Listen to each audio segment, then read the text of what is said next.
Carbon Blockchain.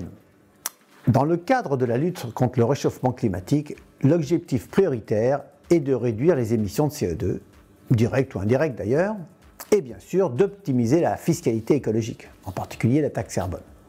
Alors pourquoi on peut faire ça avec une blockchain? L'objectif est de valoriser les efforts individuels pour réduire les CO2, et en plus de rémunérer ces efforts individuellement. Grâce à la technologie blockchain qui permet cette démarche de partage entre les différents acteurs concernés, citoyens, établissements publics, entreprises privées, on pourra utiliser cette technologie.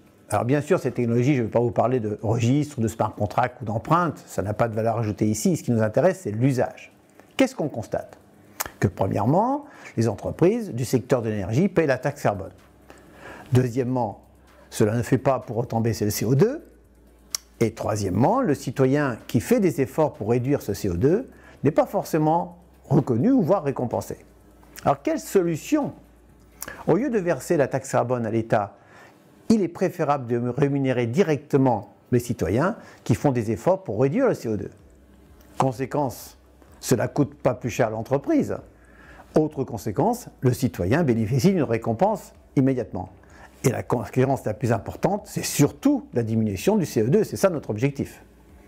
Alors comment on peut mettre tout ça en place? On en a parlé de la blockchain, mais en réalité l'application, qui sera sur un smartphone ou sur un objet connecté, pourra tout simplement suivre les efforts enregistrés par le participant, la marche à pied, le vélo ou d'autres types de transports, étant bien sûr l'objectif étant d'économiser du CO2 par rapport par exemple à une voiture.